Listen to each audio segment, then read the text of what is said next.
So,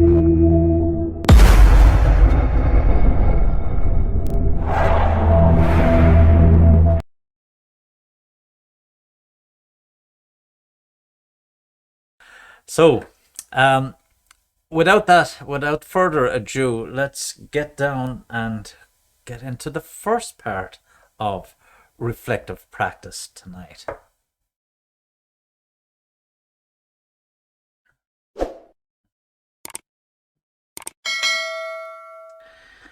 And here we are. So, uh, now we're getting down to the should we say the brass tacks, and essentially I'm going to start bringing through two parts of this. Part one we'll do tonight, obviously, and part two we would expect to do next Monday night. And it's in reflective practice itself, and we're going to go through some of the models and frameworks and so on, and some of the more prestigious writers or commentators or experts, knowledge bases in this particular area. And I do have a couple of short videos, and if I get the timing right, I'll be able to share the screen and play the video. If not, I will appendix them onto the final version of the uploaded video, but we'll try and go with the original plan for tonight anyway.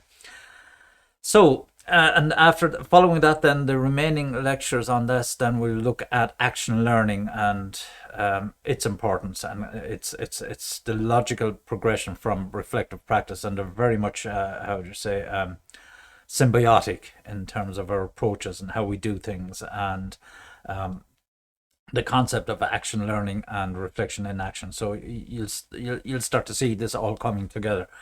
So and I actually thought about this over the midterm break as such. Not that we had much of a bloody break between strategy meetings and program boards and graduations and a whole raft of other things going on. I thought, I said, no, I'm putting myself, empathy coming out of me, putting myself into the current cohort of students. What would I like to see of myself as a student? How would I look as a student? And it started me thinking on this, and there's several dimensions to it, really. And what kind of scared me a little bit was some people have dropped out from the course already, and there was one comment in particular, for various reasons, time pressures and work commitments and so on. But there was one startling comment which surprised me, really. It was that the student thought it was just a case of turning up to the lectures and that was it. No work involved. And I was actually, I was bowled over, for someone to be thinking like that. And even if they had attended these lectures, or a number of them, it would have been evident even from the Moodle pages that there was some work involved. But I said, well, okay, is that must be one end of the spectrum, and then there's the total other end of the spectrum that people will throw their hearts and souls and kitchen sink into it as well. So there has to be a happy medium, and I'm veering towards from the kitchen sink and heart and soul towards the middle-ish ground, definitely not over to this side of the spectrum. But what I would say is, if I were a student going at this, I would, apart from the hints and tips and bits and so on for that you'll be picking up and kind of new insights, I'd be really taking them by the scruff of the neck and saying, how is this working for me? What is it doing for me? Is this just an academic thing and so on? It couldn't be further from the truth, if to be honest, when I say it's an academic thing. It's difficult for me to even communicate the value of some of these, not all of it, but some of the content that we present, through certainly through the other modules as well, and indeed in this one. And a lot of the time is as a student, how can I now take this stuff and what fascinates me about this, and looking for those positive points and say, this is really intriguing, this is fascinating, this is um, whimsical, or has some, and how can I really use this? And that's the crux of all of this. And how do you morph across from being just a student sitting in on lectures to taking this out and saying, right, I'm taking this by the scruff of the neck, I'm going to do some of this stuff. And that's really the essence of learning, and indeed in reflective practice. So it's trying to create that motivational headspace where you're in control of what you're doing. We talked about learning and learning cycle and all of this before, and how we internalize knowledge and make sense of it and so on. It's at this point you should be hitting that point, if not already there, where stuff is making sense to you. There will be ambiguities, there will be some grayness in content or material, and it causing you to have some levels of mental challenge getting your heads around it. But that's fine, that's what's expected, because it will, the material and the concepts and the whole idea of reflective practice will eventually embed itself in your own thought processes. And that's when it actually, I know it's going to sound corny, but it will actually start to be enjoyable. And it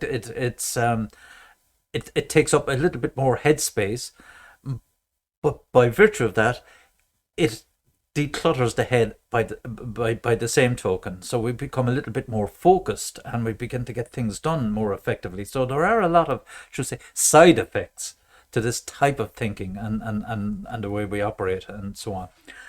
So I hope I'm getting that kind of message across on this. Just as I said, it was prompted by that one comment, that of just turning up for lectures, and rather than saying you on your bike, it was trying to literally practice what I teach and empathize and understand, well, why are for other than the obvious reasons, time constraints and so on and so forth, and workloads and this, other than that, what else would be the student experience as such? So moving on anyway, what do we have? We have the first of two parts in reflective practice. This is now where we start to ramp it up a little bit. I know it's not so bad. We're now going to start going into some of the how to say it, the theories and the models definitions, essentially the tools that I hope you will start to use and develop yourselves in your own professional careers as such. And so tonight we'll try and rip through. Obviously, I had this session on Monday night, and I'll take the best of both worlds. I even wore the same shirt as I wore Monday night, so as I can make the transitions as seamless as possible. Oh, Jesus. Because I did see before that when I was splicing videos and when I had different shirts on, that I said, what the hell is going on here? And certainly as a student, I was saying, Jesus, this is weird, But in any case, everything is live as usual. We will get started into reflective practice. And if I get the thing running, and here we have it. So, as I said, we're going to start to look at some of the definitions, models, and methods, and I'll be suggesting the preferred methods as such. So, if we start to look at this, in one of the first definitions here from David Boud. Now, this guy is good. David Boud, he would be one of my favorite writers in this area, and he's quite prolific. He's based in Australia, and he writes quite well on reflective thinking and so on. And he talks about it being a human activity which people recapture their experience, think about it, mull over, and evaluate it. So it's working. If this is working with experience, that is important in learning. So it's a very high level definition in the first instance, but at least it sets us on the road to what we're trying to achieve. So in the first instance, thinking back on past events. Now, if we take it a step further and look at Tate and Sills here, they go on to further define it and say we learn through critical reflection by putting ourselves into the experience and exploring personal and theoretical knowledge to understand it and view it in different ways. Now, I kind of like that a little bit more than David Booth, because it really gets to the crux of reflective practice, and particularly when we start to talk about critical reflection. So we're evaluating ourselves in our past experience, and as you notice here, it says putting ourselves into the experience. So this is where you begin to develop and fine tune your emotional intelligence, and how we actually cast ourselves back to the event or the incident or instance that we want to reflect on. By way of description, or it might be, a meeting that you attended 6 weeks ago or 5 years ago, which has some similarities to a current meeting or event that you're about to embark on. And we go back in there, we mull over, we think about it, and we begin to understand things, and we create this, as we say, these metadata, our own cognitions of what went on at the time. Now, and it doesn't just stop at yourself. So it's for all intents and purposes, it's like taking this out of body experience from the present and going back into the past and looking at yourself in that situation. Now, there are essentially two types of reflection: informal and informal. I'm only after spotting that in the title. As you see, it should be informal and formal reflection.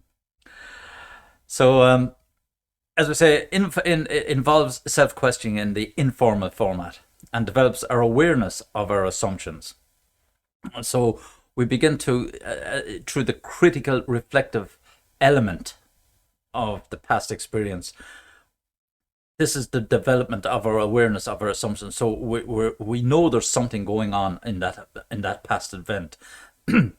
There's other things, there's other data around the event that we're trying to develop.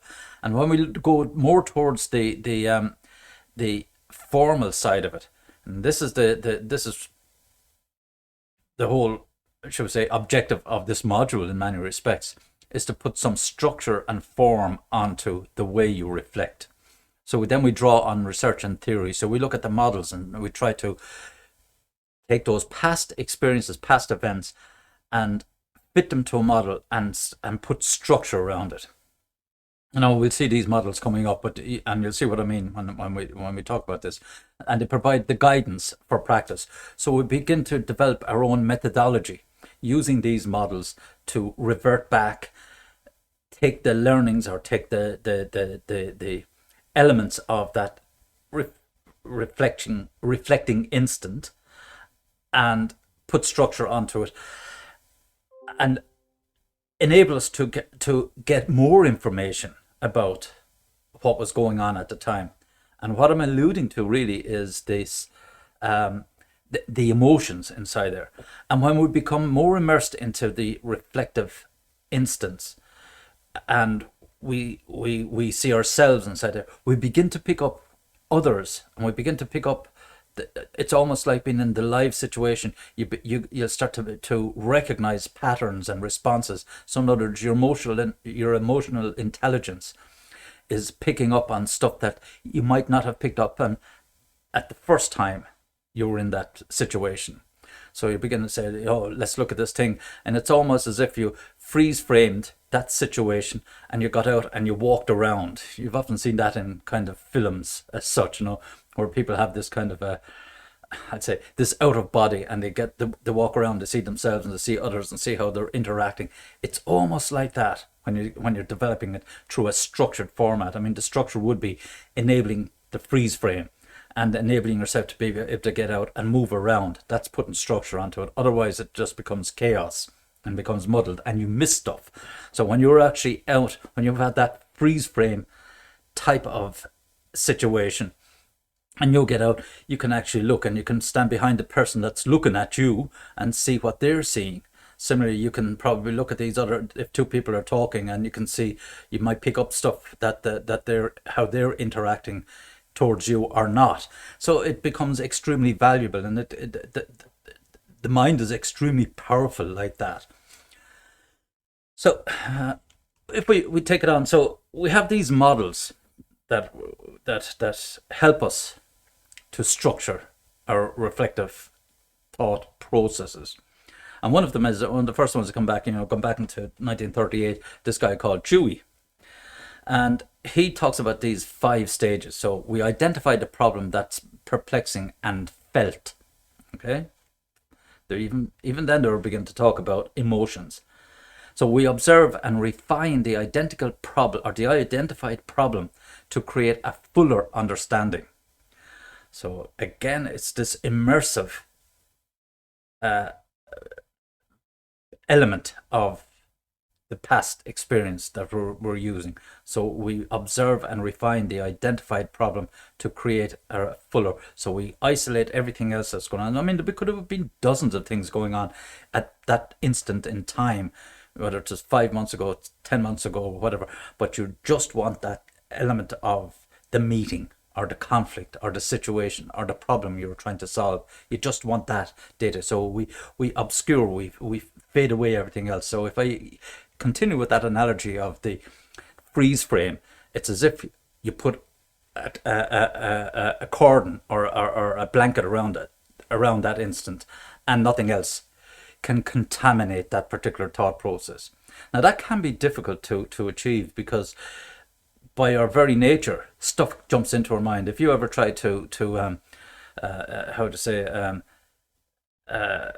concentrate on something or stare at something, and if someone asks you, just blank your mind, try do it and see how long you can do it for. If you can do it for seconds, you're doing well.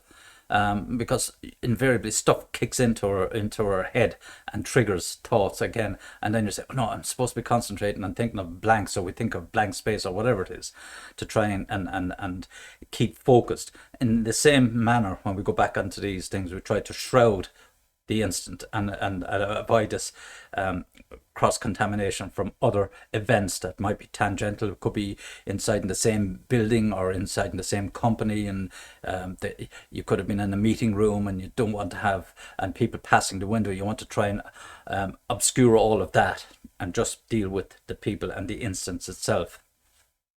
So we develop a hypothesis or an understanding about the problem, its origins, and possible solutions. So that's where we start to begin to forward think. So we're beginning to build the metadata. So we've created the scene, we're thinking about it, and now we're trying to say, well, based on that, what would we do, or what should we have done, or what could we have done differently? Because we already know the outcome. Sometimes we try not to think of the outcome and go back to the situation and say, right, what do I do now? As if it was happening for the first time over. So we subject the hypothesis to scrutiny and reasoning.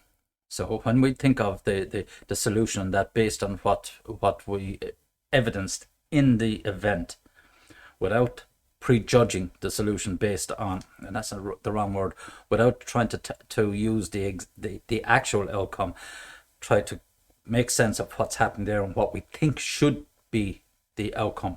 That's not to say that we overwrite what actually happened as a result of that meeting, but we try to not use that at that point in time. And then we test the hypothesis or understanding in practice. So based on that, so remember, we're reflecting back, we're going back to this freeze frame situation, we're trying to understand what's going on around us.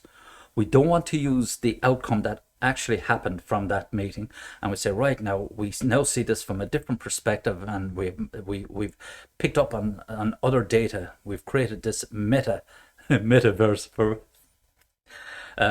we've created this meta cognition. Now put that into the current situation and see what are the likely outcomes if I use that methodology or not. That's essentially what we're trying to, what Dewey is alluding to. And then Sean's reflection in action. So I've described something that when we talk about reflection and you're taking time out to reflect on something, this could be happening in the actual instance. We could be in the meeting or in a problem solving situation right now, and we still could be going back and doing exactly what I just described, the freeze frame, analyze and so on, and to come up with a situation. And that's how phenomenally quick our minds can actually operate. And that actually goes on. We're constantly thinking, we're absolutely immersed in the present situation. We have a challenging situation that we need to develop a solution to. But by the same time, we can parallel ourselves back into say, well, we had something similar, 5 months ago, and this how it happened. This is how it happened, and now can we adapt that in this situation? And that can go on, many times during the course of the meeting or that you're actually sitting in right now. So the model celebrates the intuitive and artistic approaches that can be brought to uncertain situations. So we could, in many respects, this is often how we can stand in awe of other people and how quickly they can proffer a solution or a suggestion, is because they're doing this and at a phenomenal rate, and they're so finely tuned at how they do this that it often amazes us at the speed at which they could come up with solutions, and particularly in the earlier phases or the earlier parts of the meeting or the problem solving groupthink meeting, how quickly they can come up with it because they've already been in these situations, and it's almost as if they're able to jump 10 steps ahead because they're able to reflect and have assimilated and are fine-tuned their abilities to collect the right data and focus that data and make a suggestion and so on. So that's how some people actually behave in as I say. But one of the models, and you would have heard me mention this so many times, is of course Kolb's cycle. And if you look at this here in reflective observation, so reflecting on the experience, the event, the instant 5 months ago, we sit back into that reflective moment and we were observing what's going on. And then we go and we start to make we take some learning. So the learning is essentially the metadata. So now we saw what's happened 5 months ago in that reflective instance, and we learn from it. We say, well, I shouldn't have done this or could have done that, and this might have been better communicated or evaluated. And so it's in that temporary space in your mind. That's, as I said, this metacognition. Then we go and we try it out in the current situation. So now I have this thought processed idea based on a past experience of how we could solve this problem. And this is what we do. We try it out, plan it, work it, say, right, okay, let's run it. We'll and see what we've learned from this. And of course, when we have tried it out, based on our past assumptions from the reflective metacognition, then we can say if it works or it doesn't work. In any case, we have a new experience based on previous hypotheses and metadata that we've created from the reflective practice. But the thing about it is it's cyclical, and more precisely, it's iterative, and with each iteration, we gain more and more knowledge, and we become more experienced. And that's why I like Kolb's cycle. It allows you to go back in and learn and test and learn and test, and it's relatively simple.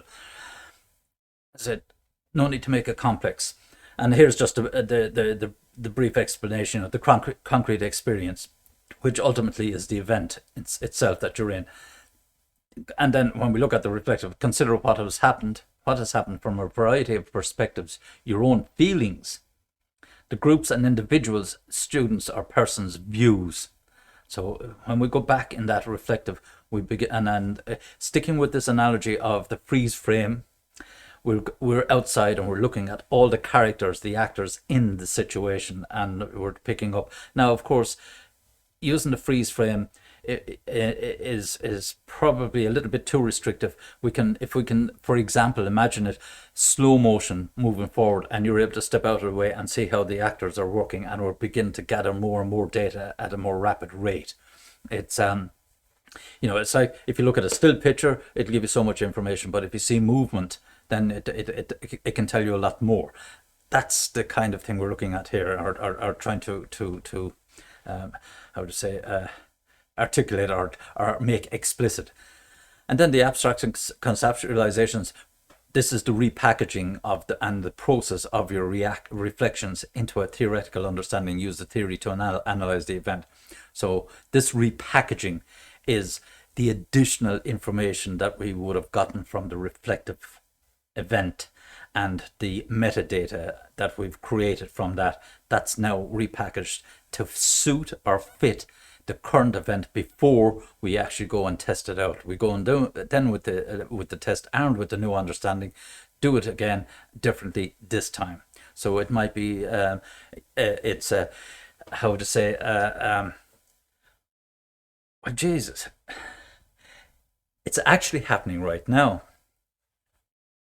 Anyone tell me why it's happening for me right now? Anyone proffer a theory as to why this is happening for me right now?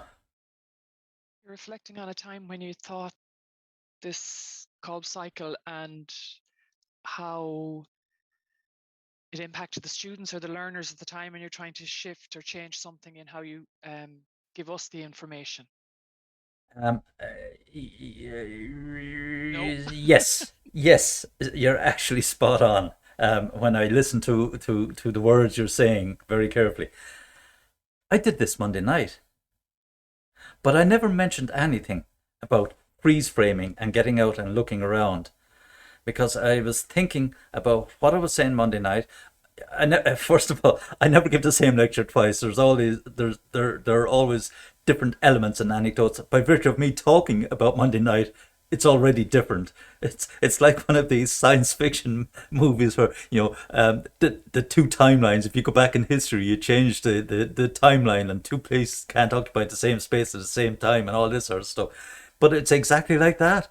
What's happening is, I'm thinking of this, and I said, geez, if I had used this Monday night, and this makes more sense, and now I can make more sense of it, and I know how it could have been difficult to explain it, and now I begin to have a little bit more confidence about this new concept of freeze framing and jumping out, and I can actually visualize some of the movies that I'm talking about, and so on, so on, and so on. And you say, Jesus, Mark, have you nothing better to be doing with your time? But that's exactly what's happening as I'm going through. So now I have to try and come back into the present and refocus, because as though I'm doing this for the first time, while it's still taking the best of the best from the last time. So Booth's experiential learning, again, as I said, this guy David Booth is a good guy. So we return to an event, incident, or experience and record it. Okay, and then consider it in detail at an emotional and cognitive level.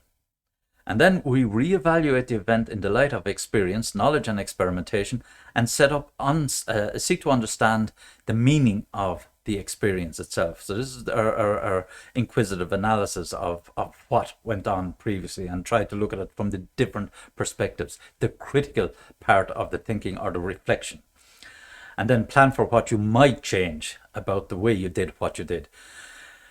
So we're getting down to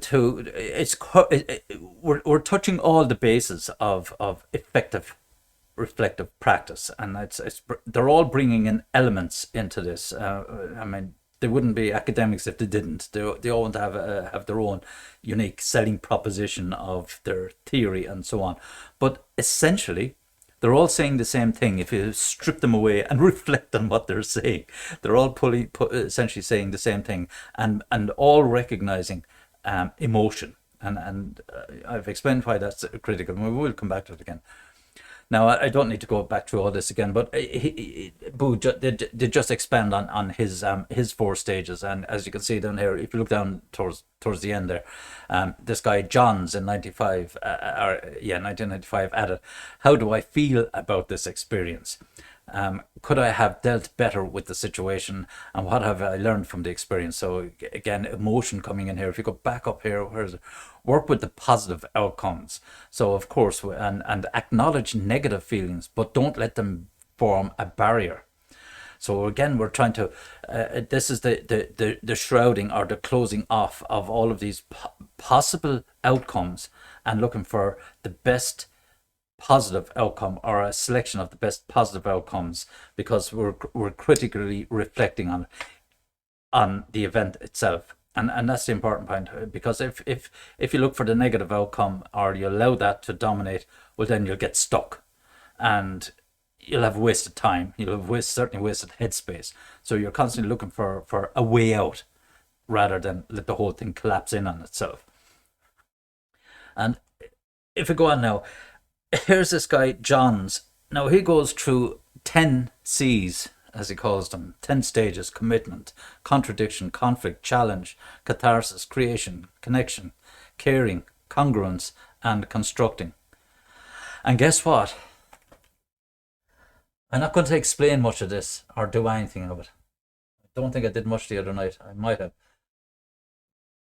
But do you honestly think I would use a 10-stage model to try and go back and reflect? Absolutely not. I mean, Jesus, I'd forget. I can't even remember the 10 commandments, let alone remember the 10 C's, and try to use that as a process or a methodology that I must follow each step of the way. I mean, it's the 10 C's. Anyway, but again, if you distill it down, it's still coming back to the thing. Realize desirable practice. That's looking for the positive outcomes. For example, reflection as a mirror of caring. That's bring out your empathy, think of and see what's going on around you, and so on and so on. Accept responsibility and be open to change.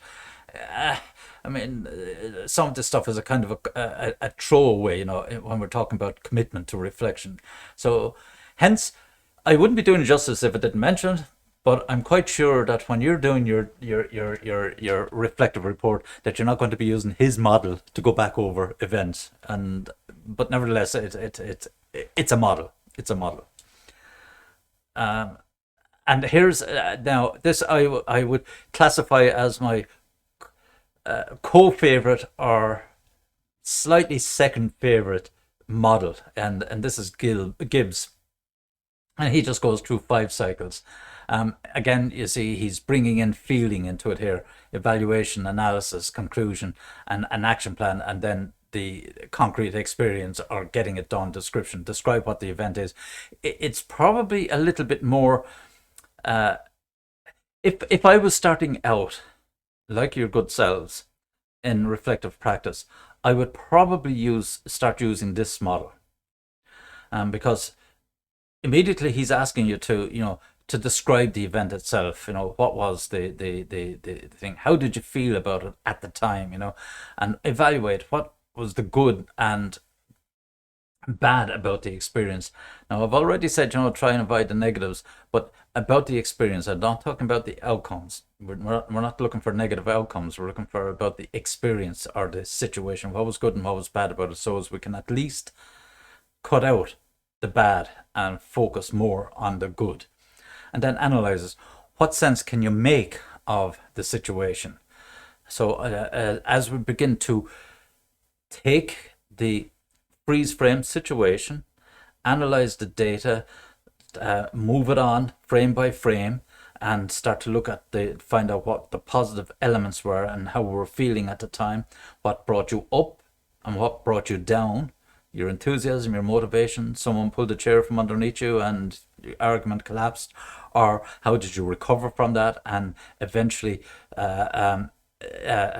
came back up to par in terms of your motivation and positivity, because you do have those fluctuating moments in a problem solving situation or in a conflict situation. And then what else could have could you have done at the time? So when we look at all those events, to say, right, I could have cut out this element. I shouldn't have said that because that distracted the core of the situation or the problem or the solution back then in the reflective instance. And if I cut out those, it's like editing the film, the freeze frame scenario that I'm talking about, and you're going through it frame by frame, and you come to this section where there was the negative suite of frames or sequence of frames, and you splice them out and pull them together and say, right, this is the positive. So now we're beginning to see a newer picture and a better sequence of events. And then, as I say, we once we have that, if it arose again, what would you do different? So now that you have this new edited film clip of your past event, all the sequences, and we knew how it felt, we saw the positive outcomes and so on.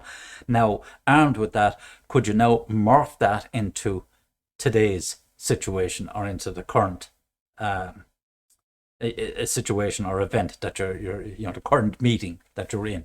So that's why it's good from that. It does provide a nice sequential roadmap of how to do reflective practice.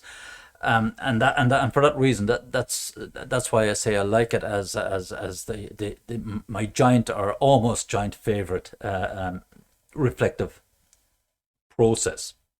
I was introduced more so to Kolb, and I got used to using Kolb, but they're much of a muchness. And I think this probably has you could say in some elements for if you're starting out and taking this seriously, you would find that this is a little bit more. Not that you're not taking it serious, of course you are. You would be hung on every word I'm saying. It is extremely powerful. So, just taking a little bit further, we talk about these past behaviors, ideas, and feelings. So, you'll see you'll have the actual event, and of course you'll have the feelings themselves, and it's absolutely critical that we are aware of the emotions at the time. That's why, if I keep on this analogy of the freeze frame and cutting out the negative feelings and so on by splicing out or editing the movie of the reflective event, at least then we show that we're able to understand and absorb through our emotional intelligence the feelings of ourselves and of others. Because then when you're really getting fine-tuned into this reflective practice, it might not just be about your feelings, but also what you're picking up from others around you, that we're also interacting with you in the event itself. Their positive and negative feelings, and it's not always the case that you're going to be positive and they're going to be positive. It can swap over and back. They could be positive and you could be feeling negative, so you want to keep that element of it and bring them to the front and put your own feelings to the back and absorb them and see why they were positive or why they were negative towards you, and so on. So we're returning to the experience, attending to feelings, and re-evaluating the experience. And this is the editing process for all intents and purposes. And then we have our potential outcomes, new perspectives, change in our behavior, readiness for application of the reflected event, and then commitment to action. So we go and do it based on what we had assimilated from the reflective event itself. And then what's technically missing in all of this is looping the whole lot of this back again around into these areas. So this is the iterative cycle. So we go through this once to create an event, and we go through it again and create a new event and keep doing that. Each time we're doing it, we're learning something. And that's the importance. And it will always be in that kind of trajectory. Even if we find that on the third iteration that we didn't get the response we expected, you must always consider it as I say, a null hypothesis.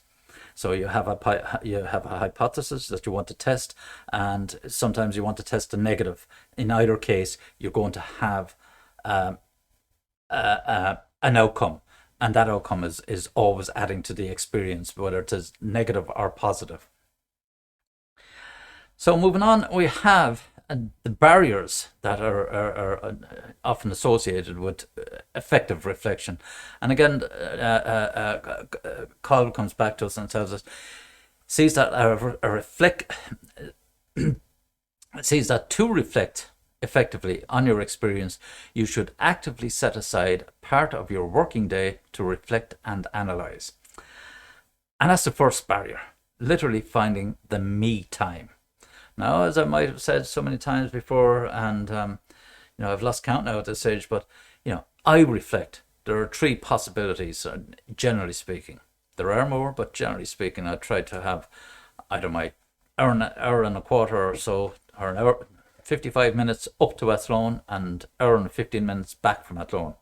Usually, backlog of traffic coming in through Selbridge. Bullshit. But anyway, there are times that I might want to reflect, or I might just want to listen to a bit of music. But generally speaking, there are times when there is nobody with me. I'm on my own, and I can use that for headspace. And the other time is when I go out cycling. Went out cycling on Sunday morning. It started to rain as I was going out. Did you think that stopped me? Not at all. I went off and did 50 kilometres. 2 hours later, I was back like a drowned rat, mucked up to the hilt, but felt great because I was thinking about a number of things that had come up the previous week, and in the college, and our thematic reviews and new programs and even these lectures. What can I do to make these things differently? And now I mentioned this last Monday night. I was talking to Dave and I were looking at assignments coming in, not at the assignments, but it's people that hadn't submitted, and we just want to say had people dropped off the course and so on. And unfortunately, some people had. I think it was about 4 or 5 people. I think, and or maybe 6 in total. But the general consensus was, time was the issue, and change of work circumstances and so on, and they couldn't commit to the program. But there was one fascinating reason why the person, well, it was a double reason, to be honest with you. And I at first I said, you must be having a laugh. But I tell you, the person thought that I thought it was only all I had to do was turn up to the lectures, and I said, you're having a laugh, that there was no work involved, but I suspect that was, thinking on it, either it's extreme naivety, or there's other pressures, such as time and so on and so forth, that in any case, I was trying to put myself into how would a student, and why would students think like that in the first place. And I was kind of stumped, to think that, to accept that as a reason. But in any case, it was given as a reason why someone couldn't continue on the program. And as I said, there's no bounds to the way people's minds think. So anyway, finding time, that's the critical thing, really, is making time for yourself, to reflect. As I said, usually it's and even though I do cycle with a group, I quite often go out on my own, and for that, and it's people talk about mindfulness and well-being, and I know there's some people in the audience that are really into this stuff, and I look, it's just another name for reflection and clearing your head, taking a brain dump, as I often refer to it, just clearing things out and going out and doing something that said, everything is gone, forget about stuff. Forget about the world could be falling down around you, but you still need to be able to take the time out and give yourself a bit of a breather, kick in a brain restart in many respects. Call it what you will, but yes, you do need to do it, and give yourself energy. Some people like to walk, swim, jog, whatever the hell, beat yourself up. I don't mean physically, but whatever you're into, to give yourself me time. Psychological barriers. Now, this is interesting there because we're talking about the fear of judgment. So we actually create these reasons as to why we don't want to. Fear of criticism, being closed to feedback, and defensiveness and professional arrogance. Um, as a reflect. So they're interesting insofar as that people they want to reflect because they don't want to proffer any suggestions for these reasons that they would, and again it would depend on the personality type or the environment, of course. Now, of course, a lot of this will happen if it's you're in a poor environment and you have poor management, poor leaders inside in the organization, or even indeed poor colleagues that would cause you to experience those emotions, to be set up for judgment, and that you're worried about criticism. Now that's a two-way street. You have to be able to accept criticism, provided it's well intentioned. And there's nothing wrong with that. God knows, if you didn't, then you would be walking away thinking you're perfect, and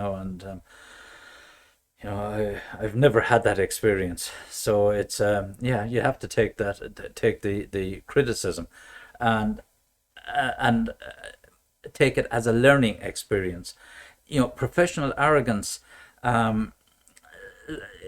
Again, some people are so full of their own bullshit that they don't believe they need reflection, that they just plow ahead. Look at me, I'm this qualified, I've that many years experience, I'm the most senior, and we're doing this, and so on and so forth. And I do know those type of people, and I find it extremely frustrating trying to work with them.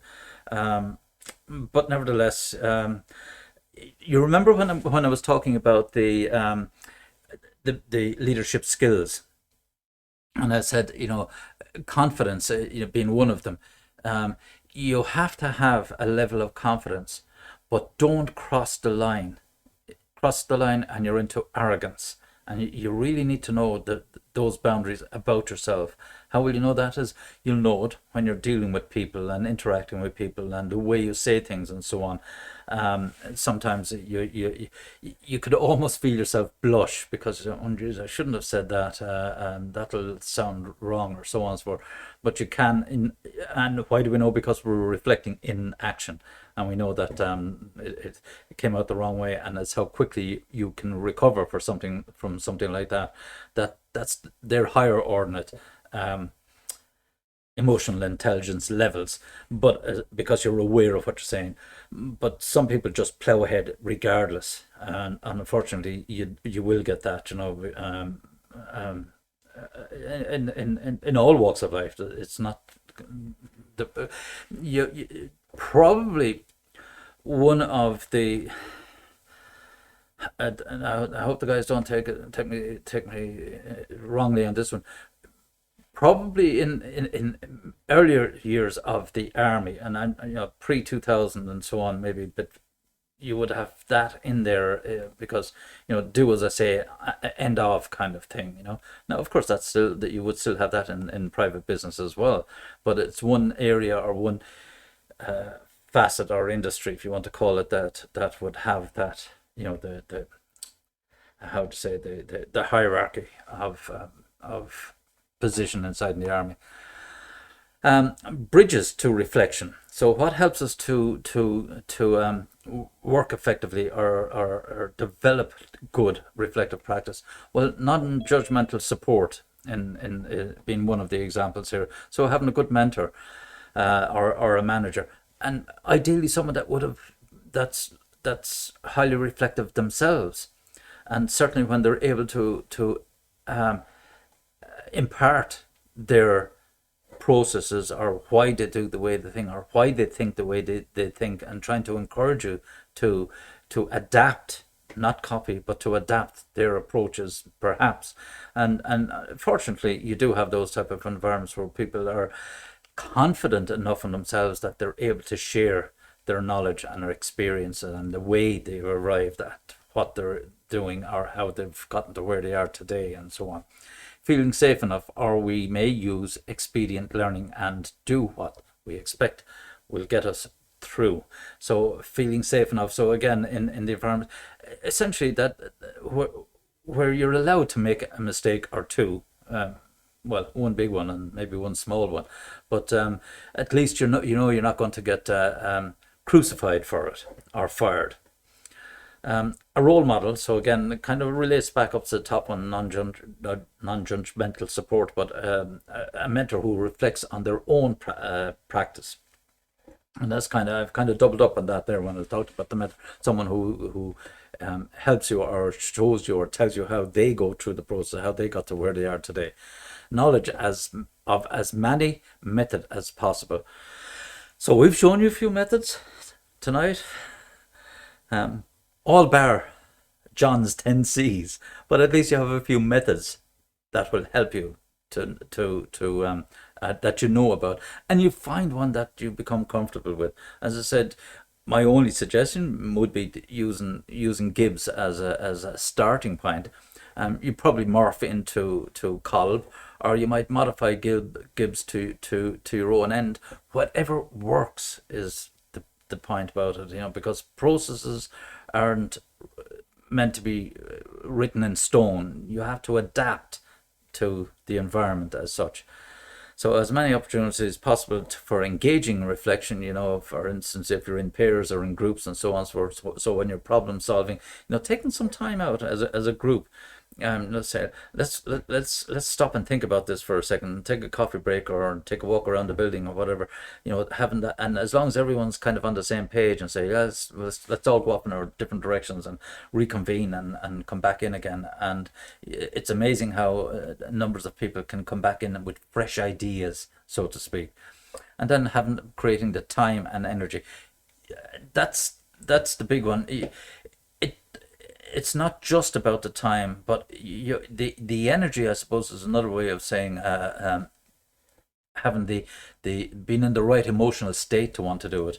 I mean, definitely when you're tired or late at night, probably isn't the most effective time for reflective practice. And it, in that respect, it requires emotional energy for you to be able to go back, because your brain can become overheated when as to use the expression, when you're in a buzz, when stuff is going and you're literally on a mission, and you have something, you get into groups and you're trying to solve a problem, or get to the end of a dissertation, or get to the end of a thesis and so on, and you're what's to say, what's the expression I used before, you're in the curve for all intents and purposes, and it's almost as though you're running on fumes, but you still have that energy to keep going because you can see the light. And it's amazing how the mind will get you to the end. So methods of reflexive narratives. So now we're getting down to some of the basic techniques. Written in the first person. I felt this, I did this, I did that. Not easy to do. A lot of us would find it difficult to write in the first person.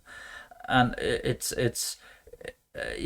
interesting to see, some students I would have had before who asked, could I write it in the third person, and then use the spell checker to change it to I afterwards, but you have to be comfortable about talking about yourself, and it's and I've even heard in CVs, don't use I, don't say I did this, I did that, and blah, blah, blah.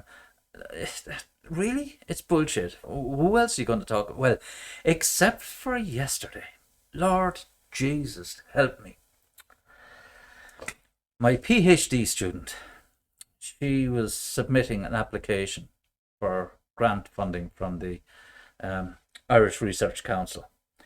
And I had to write a reference, and I had also to write some other bits and pieces, 3 500-word sections of her application. And big red writing at the start of each section essentially was being that this is please use gender blinding terminology. I said, what the fuck? And they gave the examples. They said, it's every time I have to reference her, I had to say he, she, or himself, herself, or his, her. I had to use both slash that as, Jesus Christ, oh God Almighty, what are we dealing with? Anyway, so I said, can I identify myself as non-binary next week? One of the lads in the office said, what do you mean? I said, I'm coming in as hexadecimal. But no disrespect, mighty. But yeah, that's okay. I'll say what I did say on the thing. I said, could I put down myself as a she-male when I'm writing to really confuse the bloody thing, But that's the anyway. That's the coming back on track. I've reflected enough on that application, but just to make a point. So talk about yourself in the first instance. It's your experience, it's your thought, and you did it, and you worked on this piece of work on your CV, not somebody else, and not some third parties, or it for that matter. I said, Jesus, that was the other point. I said they forgot the non-binary part, so it should be he, she, it. Did this, and he, she, himself, itself did that. Oh, jeez. Anyway. Learner-centered is in that it allows the learner's voice to be heard. It's itself. So again, it's about yourself when you're writing. So when you're writing about the experience, you're talking about yourself. So enables links to be made between the personal and professional development. So to use the expression, you're wearing your heart on your sleeve. So you're talking about you in as a person in a professional context, okay, and can be shared to allow deeper reflection and comparison, and that's the point about it. So we have to have that level of confidence, and again, this goes back to the previous things, about the enablers of good reflection, having good support and good peer groups and so on, that you're not afraid or embarrassed or reluctant to want to share your experience. I'll just use as an example to be like probably as you see on TV, going to one of these AA meetings. People open up and they talk, and eventually everyone's talking, and you realize that people have very similar experiences, or in some shape or form. And this is what we're talking about here in reflective practice. So we're talking about how we did things. So it's always fascinating to see how other people do it, such that maybe I can improve my process and maybe become a little bit more effective and more intuitive in my ways of doing reflective practice. How are we doing in time? Oh, we're flying. I'll get this thing moving.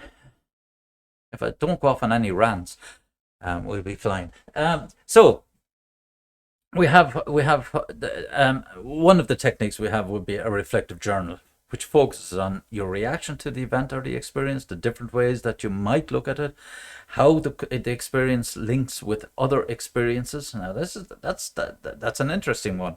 So because we don't all have just one experience in our lives, we would have had several issues, we'd say, in conflict situations, and in work and so on, in different companies, different people, and so on. So we would have multiple past experiences, and it's how effectively we try and analyze those past experiences that best fit or simulate the current situation that you're trying to solve.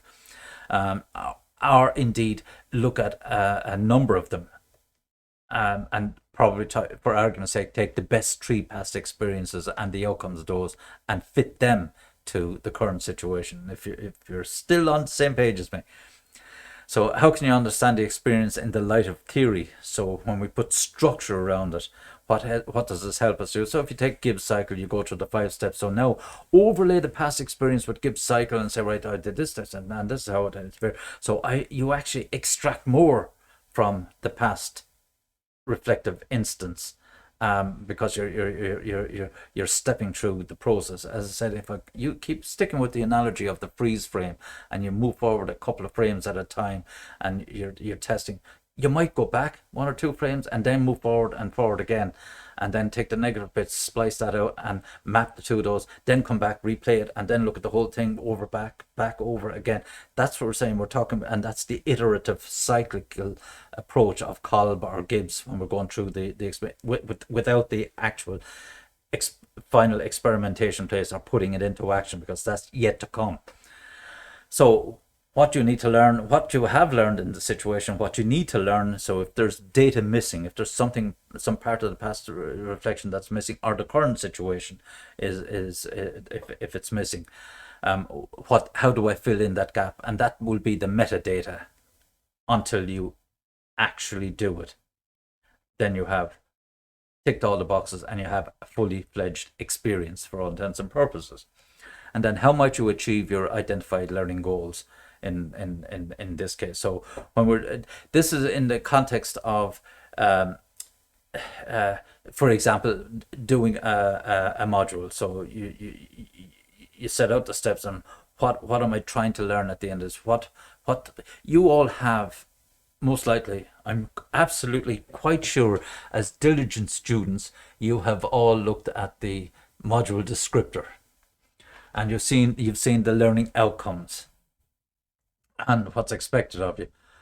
But I guarantee you also have other aspirations or goals or things about this learning, and you might say, I'm having to go through this, but I want this to be able to help me in my work situation and career and professional development in this context. And they become these kind of personalized learning goals that you're hoping to achieve as such.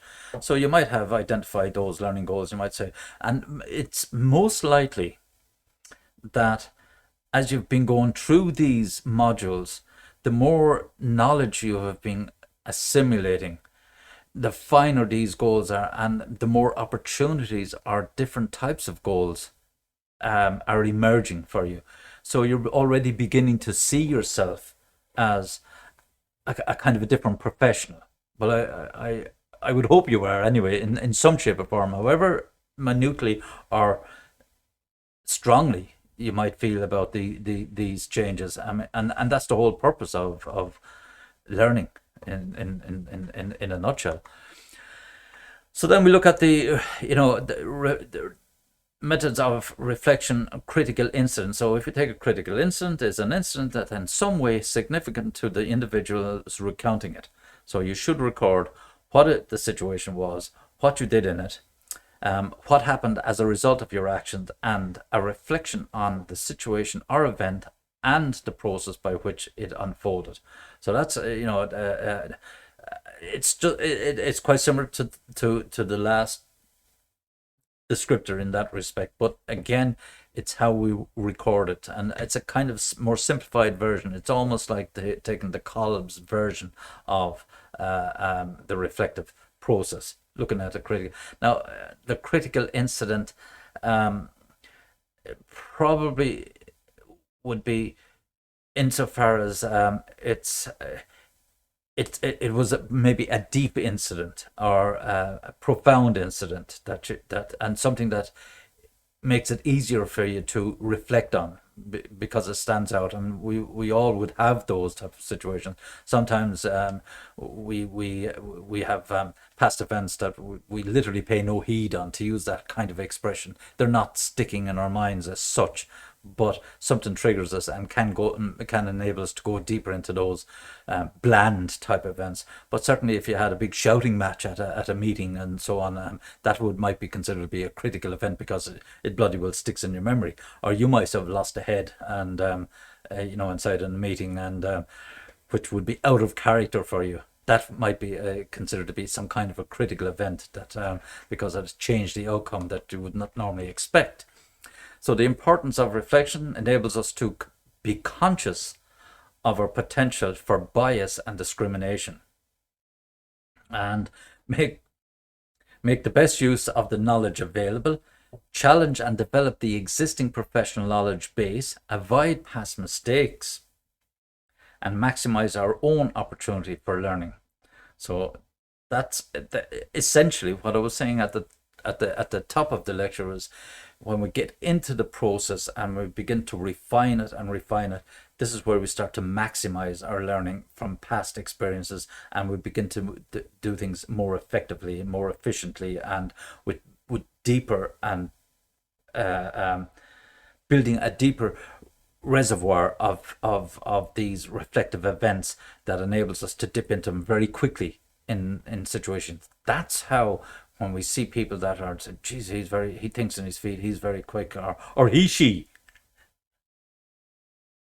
is very quick in coming up with suggestions or solutions and so on and so forth. It's because they've maximized their opportunity. They're really good at building up, and they've built up a good repertoire, and they're able to categorize all these different events and situations, and they're very quick at taking them up. Why? Because they've put method behind it.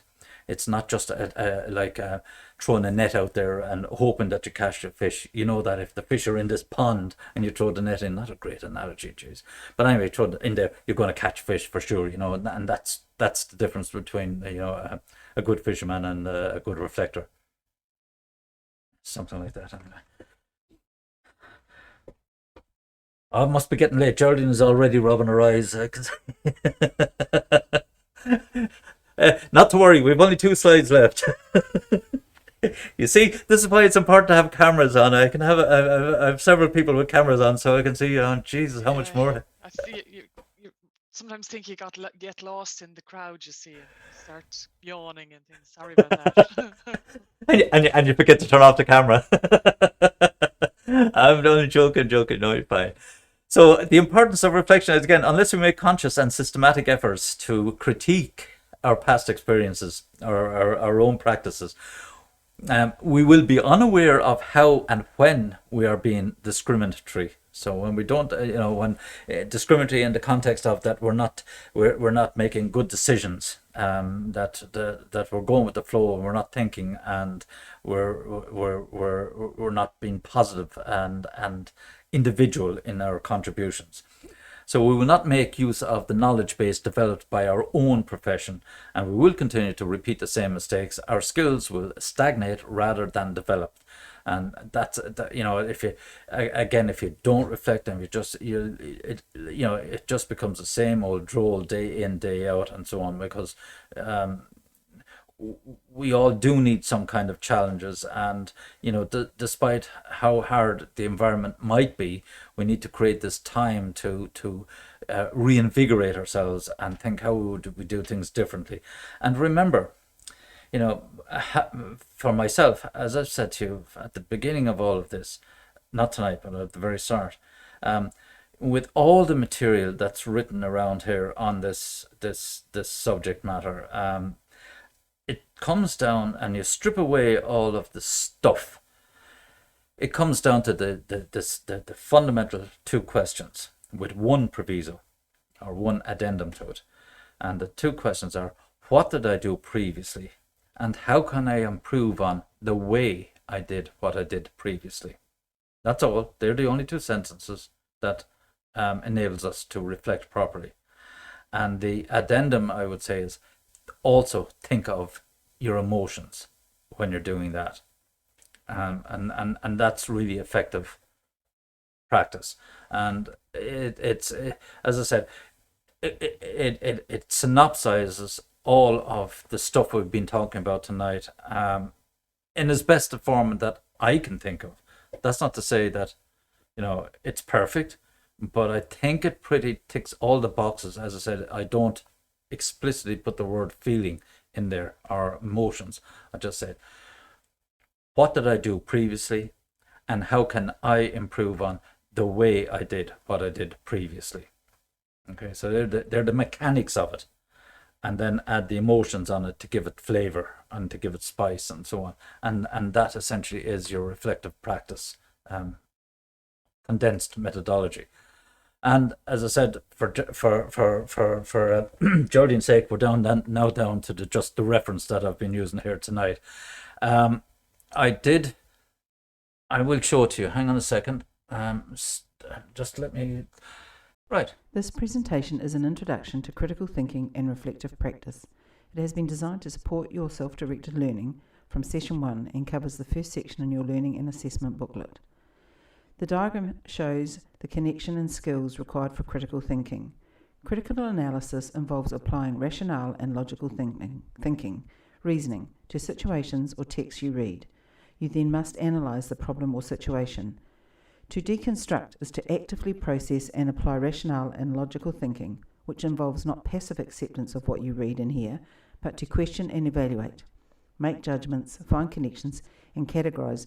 Therefore, you will be able to evaluate and solve the problem, make decisions. Think of the steps in the implementation of the nursing process: assessment, nursing diagnosis, planning, implementing, and evaluating. You need to be open to other points of view, and you need to avoid being blinded by your own biases. What does this mean for you as a nurse?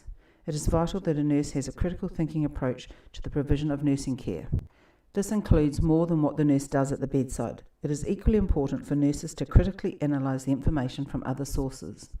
Some of these other sources are informal chats with peers and colleagues, reading published works in journals, information you might have gained from internet articles, participation in professional development, like attending conferences, media releases and stories, advertisements and commercials, publications with vested interests, like pharmaceutical companies, and brochures and pamphlets from non-profit organisations.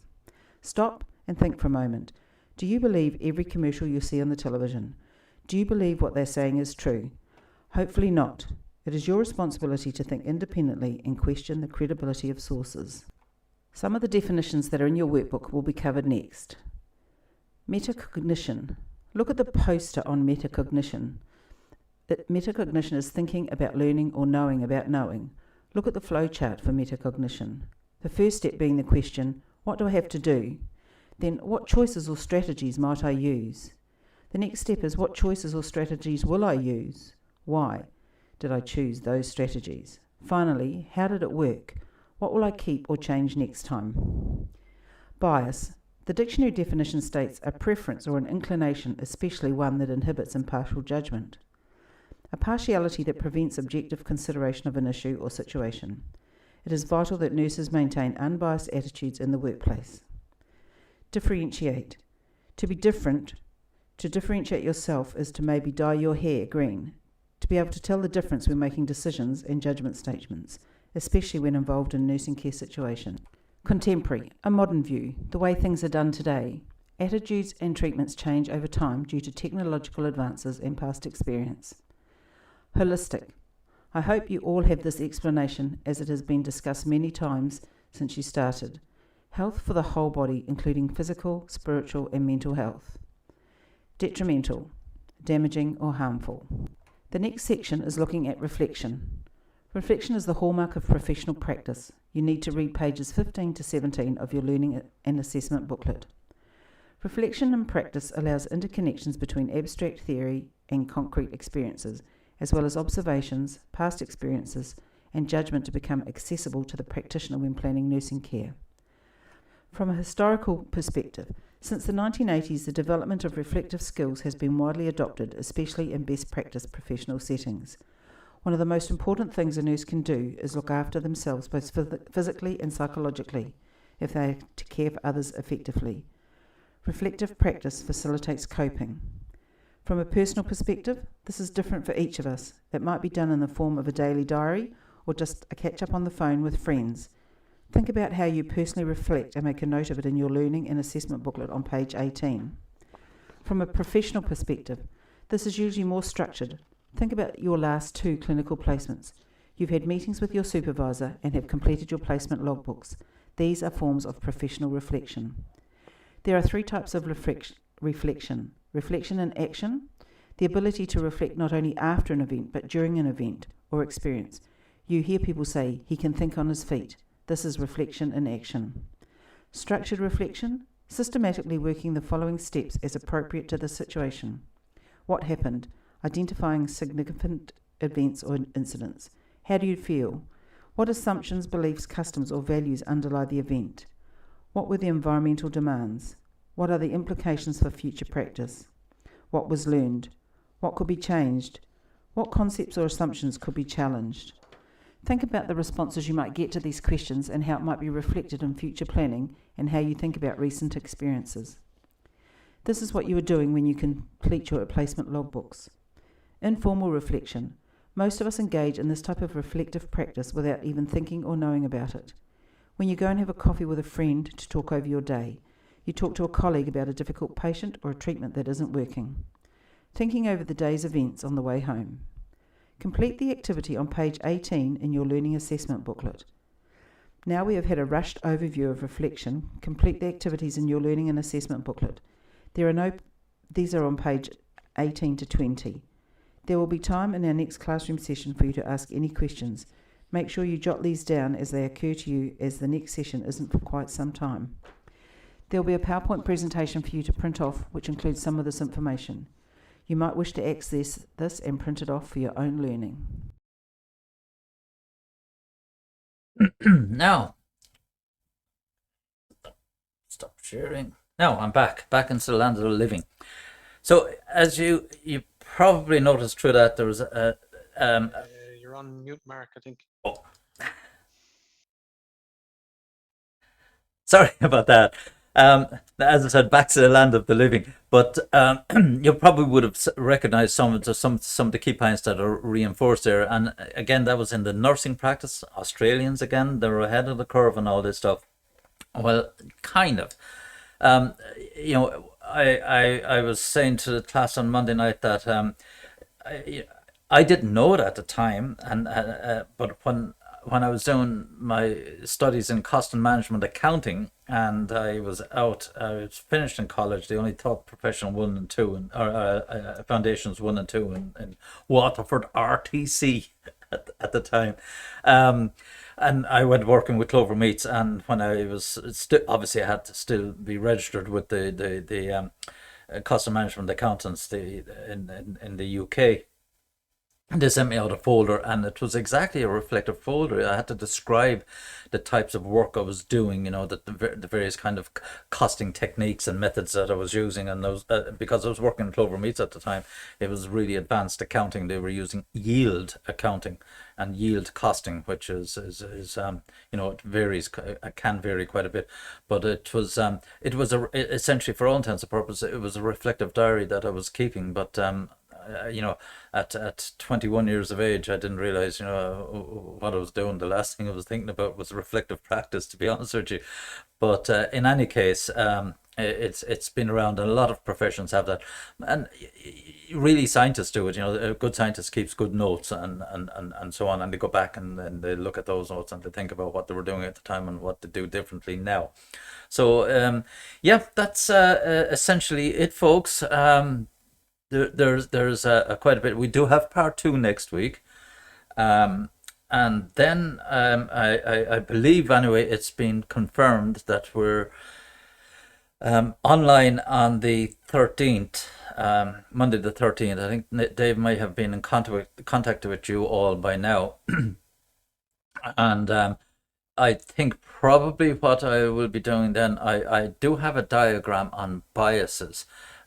But it might be difficult to see on the screen. It might not be any harm. It's on your Moodle page anyway. But it kind of lists out all the different type of biases that we do have. Sometimes, there are varying numbers, but in around 250 different biases. And I am not talking about the unconscious biases that we have. I said, because my issue with this concept of unconscious bias is that it's only when we actually have action or are aware of the biases that an action or reaction can take place.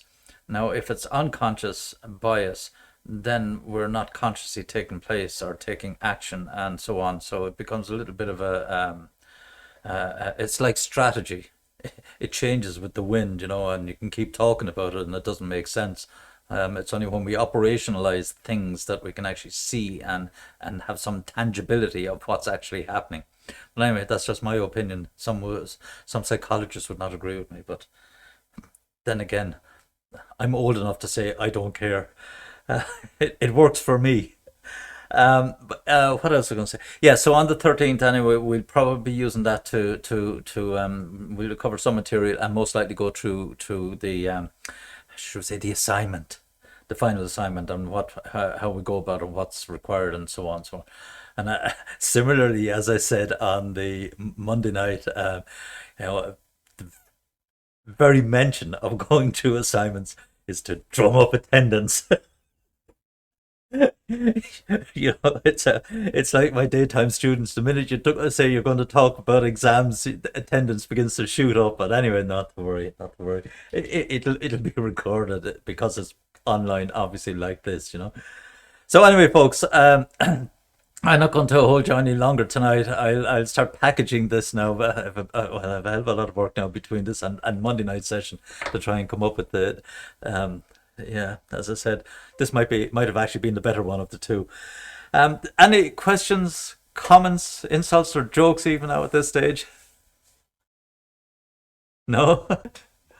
Alrighty, folks. Thanks. Rightio. Thank you. Take it easy and we'll see you next week. God bless. Bye bye. Bye bye.